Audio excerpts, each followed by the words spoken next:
Ассаламу алейкум достар. Менің каналыма қош келдіңіздер. Бүгін мен сіздерге ірімшіктен жасалатын дәмі өте ерекше, тәтті рогаликтердің рецептімен бөлісетін боламын. Қонақ келгенде таңғы асқа, отбасыларыңызға жасап берсеңіздер болады. Өте дәмді әрі тез жасалады. Видеоны соңына дейін көріп, мені қолдай отырыңыздар. Ең алдымен бізге 250 грамм ірімшік қажет болады. 250 грамм ірімшіктің үстінен сары майымызды саламыз. Менде қолдың майы. Сары майдың үстінен 2 ас қасық шекерді саламыз. Сосын кішкене тұз саламыз.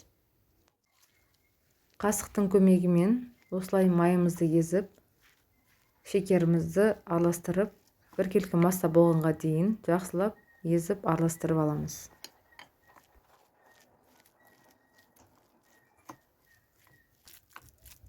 Осылай араласып болған соң, біркелкі масса болғаннан кейін үстінен ұнымызды саламыз. Ұнның үстінен 1 шай қасығы қопсытқышымызды саламыз. Әркімнің ұны әртүрлі, мен 1,5 стакандай қолдандым. Сіздер өздеріңіздің ұндарыңыздың көлеміне қарай салсаңыздар болады.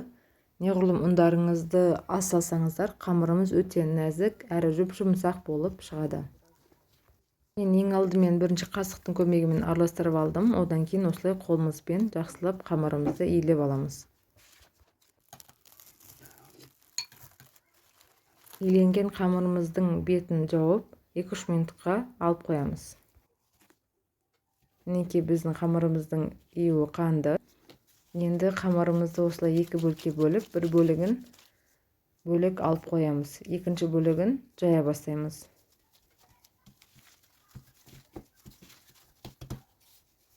Дөңгелек етіп жаямыз қамырымызды.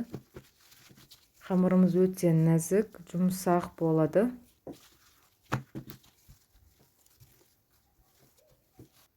Осылай дөңгелек пішіндес ретінде жайып алдық қамырымызды. Енді оны қамыр кескіштің көмегімен бөліктерге бөліп аламыз.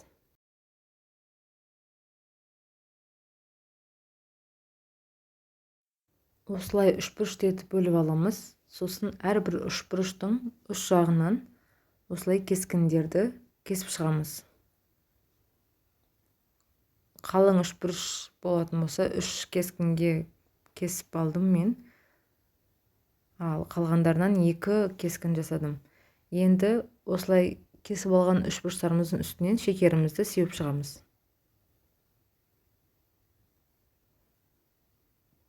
Сосын қолымызбен оны жайып шығамыз. Яғни барлық жеріне жайылу керек шекеріміз. Енді қамырымыздың жалпақ жағынан осындай кескін етіп кесіп аламыз. Ол қамырдың тез пісуіне және былай жайылып форма беруіне жәрдемдеседі. Енді дайындап қойған рогаликтерімізді пергамент төселген табамызға салып, 180 градуста қызып тұрған пешімізге 15 минут әлде 20 минут пісіріп аламыз. Әркімнің пеші әртүрлі. Өздеріңіздің пештеріңіздің дәрежесіне қарай пісіріп аласыздар. Мінекей біздің рогаликтеріміз дайын болды. Өте әдемі болып пісті.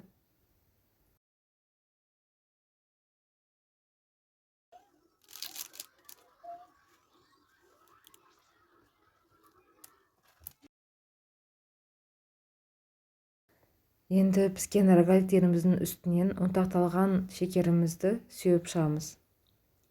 Ұнтақталған шекерімізді сепсеңіздер де болады, әлде сеппесеңіздер де болады, өздеріңіздің қалауларыңыз бойынша.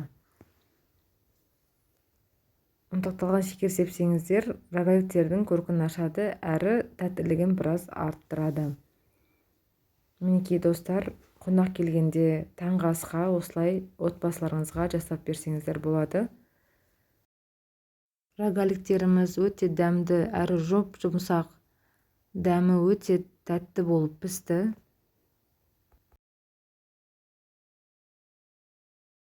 Егер сіздерге видео ұнап жатса, менің каналыма тіркеліп, комментарий қалдырып, лайктарыңызды баса отырыңыздар.